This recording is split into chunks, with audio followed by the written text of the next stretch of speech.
आसिला बड़ राय भाई संपत्ति भागबंटा को नहीं सान भाई को हत्या करा जायथिबा घटना रे मृतक बापा समेत अन्य 3 भाई को आजीवन कारादंड सह 20,000 लेखाएं जोरिमाना सुनाई नवरंगपुर जिला और दौरा जज संजीव दुबे।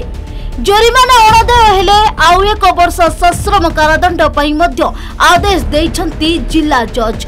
प्राय 22 जन साक्ष्य प्रमाण को भित्ति करी ए सुनानी करा जायछि। मृतक पद्मन नायक होइथिबा बेले दोषी माने हेउछंती बापा दामोदर नायक, भाई प्रेमनाथ नायक, श्रीधर नायक, श्यामसुंदर नायक।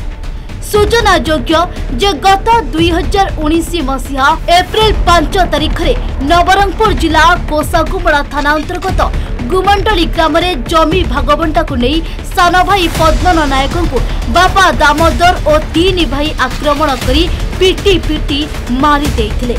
यहाको नहीं कोसागुमड़ा पुलिस 37/2019 रे केस रजिस्ट्रेशन करी 341, 294, 323, 302 और 34 दफा लगाई समस्त अभियुक्त को कोर्ट चालाण करितला।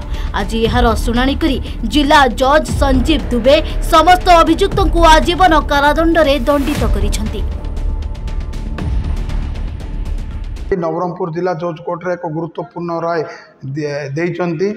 गत 5/4/2019 दिन भाई संपत्ति भागबंटा नहीं एक गंडगोल ग्राम होता बी गुमंडली ग्राम होता।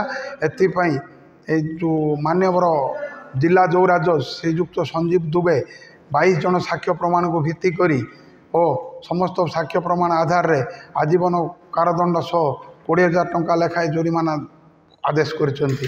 जोरिमाना अनादेय 1 वर्ष सश्रम कारादंड रे दंडित करिसंती।